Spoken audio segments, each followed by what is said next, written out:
Francisco de Malabon, which means na ngayon ay kilala sa General Trias sa lungsod ng Cavite din.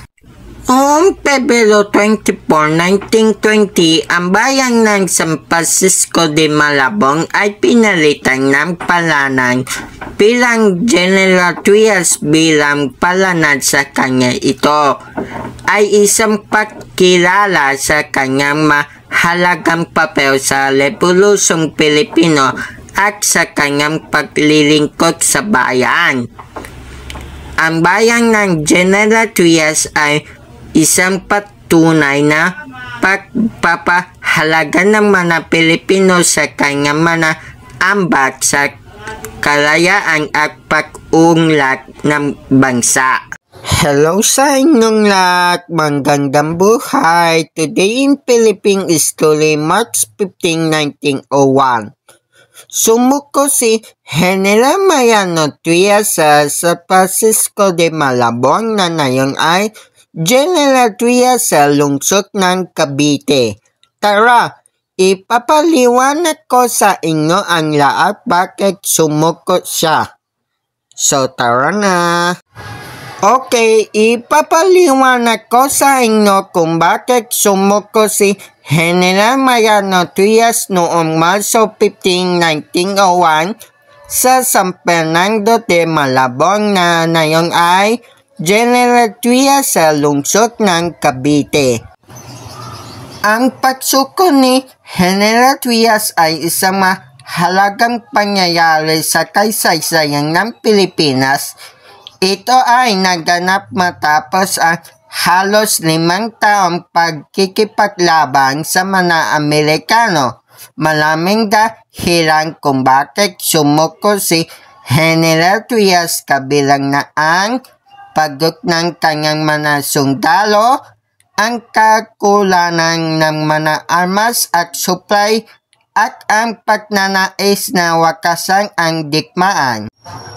Ang pagsuko ni General Trias ay namarka ng pagtatapos ng isang panahon ng paglaban sa mga Amerikano.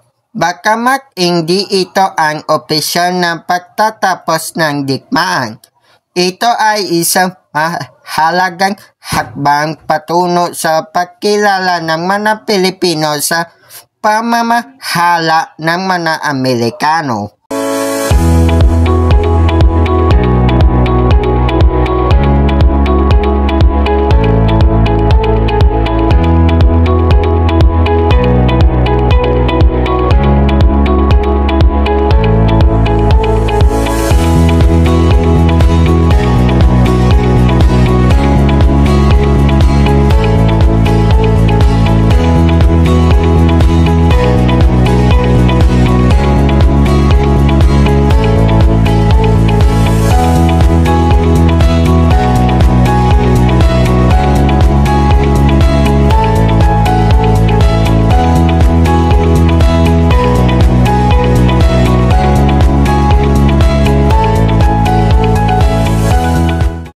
Si General Mariano Trias ay namatay noong Pebrero 20, 1914.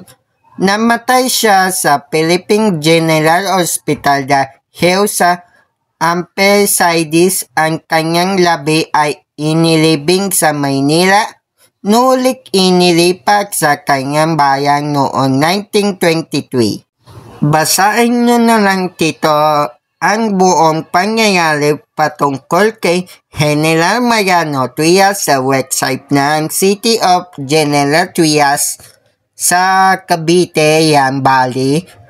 Sinearch ko po siya sa Google na yung lang. So, take note. Hanggang dito na lang ang video explanation natin ngayong araw na ito, March 15, 2025. Maraming salamat sa pakikinig.